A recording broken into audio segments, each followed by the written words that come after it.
केवल कटक आपण मंच तेणु यह आउ एकाम्र क्षेत्र बालीजात्रा महोत्सव नुह यह अंतर्जातीय एकाम्र क्षेत्र बालीजात्रा महोत्सव रे आज रूपांतरित है जेहेतु रूस वियतनाम कलाकार आसवे केवल तांकर मार्गदर्शन आम राति 12 गोटाक फोन करिछु आम फोन उठे जहाँ पदक्षेप नवा कथा नहीं अनुरोध करी विधायक महोदय को आपण मानक शुभेच्छा बाढ़ा। जय जगन्नाथ, जय बाबा लिंगराज।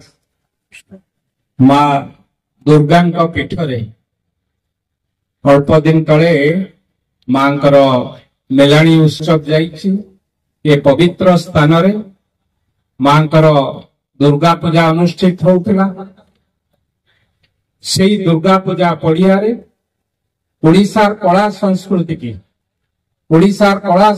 की उज्जीवित रखिबा संगे संगे नुआ पीढ़ी पे नुआ स्वप्न नुआ उद्दीपना तैयारी करिथिबा एकाम्र बालीजात्रा सांस्कृतिक परिषद बा एकाम्र बालीजात्रा उत्सव समस्त बंधु माने विशेष भाव में एठी उपस्थित ए अनुष्ठान रो मुख्य खीरोद भाई अछंती एठी उपस्थित भुवनेश्वर ब्लॉक रो चेयरपर्सन निरुपमा भौणी अछंती एसबी कॉलेज रो अध्यक्षा मैडम अछंती धौली मंडल रो ग्रामीण मंडल रो सभापति सूर्यकांत बाबू अछंती भीमेश्वर मंडल रो सभापति प्रशांत बाबू अछंती एवं विशेष भाव में ए काम को जी पूरा टिकी निखी कर देखुचंती जहां प्रचेष्टा बिना ए अनुष्ठान बा एभली कार्यक्रम संभव हो नता तांको पई आमे टिके जोरदार करताली दबा कवि भाई को पई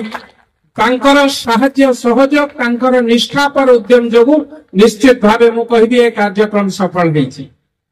आज आम समस्तंक पई एक पवित्र दिन हिंदू देवादेवींकर हिंदू भाई भौणी मानकर एक गत मास आज शेष दिन कार्तिक मासर शेष दिन आज गोटे मास धरी आमे आमिष भक्षण छाड़ी देवादेवी की पूजा करी एक नुआ उत्साह एक नुआ उद्दीपना समाज को नूतन करी गढ़ी तोड़बार एक संकल्प नहीं था।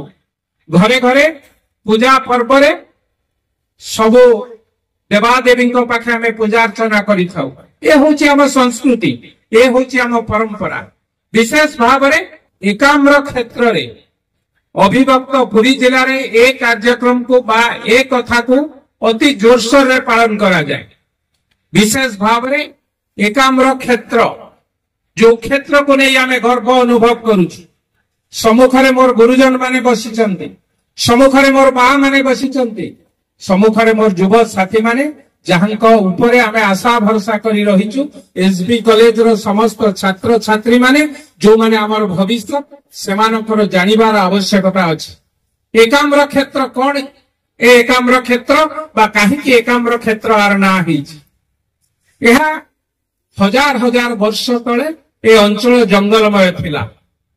आंब बनरे बा आंब गछर बनरे चारियाडे सुसज्जित अवस्था रे माटी थिला। प्रभु महादेव थरे जाउथिला बेले पार्वती की भोक लागिछि। पार्वती जेते बेले भोक पई महादेव को अनुरोध करिसंती। महादेव देखिसंती आम्र वन भितरे गोटिए आंब गछरे गोटिए आंब फळिछि। से आंब को आनी पार्वती के देइचंती। पार्वती ताको खाइचंती। तेणु गोटिए आम्र बा गोटिए गछ आम्र गछरु गोटिए आम्र फळिथिबा एक आम्ररु एकाम्र होइछि निर्वाचन मंडली ना। एवं से आम्र को खाई सारिबा परे जेतबेले पार्वती को शोष लागिछि शोष मेंटेइबा पई जेतबेले निवेदन करिसंती महादेव को पाखरे महादेव तांको त्रिशूल सहाय्य रे बारंबार भूमि की दहन करिसंती भूमि की आघात करिसंती। बिंदु बिंदुर सागर रे बिंदु सागर सृष्टि होइछि। जहाँ आज आम पाखरे बा लिंगराज मंदिर पार्श्व देखिए आपण बिंदु सागर पोखरी बा बिंदु सागर पुष्करिणी। ए होछि आम ऐतिह्य, ए होछि आम संस्कृति, ए होछि आम परंपरा। से परंपरा को आमे पुणी थरे उज्जीवित करिया को पड़िबो। से परंपरा को परवर्ती पीढ़ी पाखरे आपण को कांधरे बुरा दुआ हबो। से परंपरा विकसित ओडिशार स्वप्न आमे आपण मान को आखिरे देखुछु। जो नुआ पिला माने जहां को बयस 15, 17, 18, 20, 25 भितर से आगामी भविष्य आगामी ओडिशार बिंधाणी बा आगामी ओडिशार भविष्य बोली आमे विवेचना करूछु।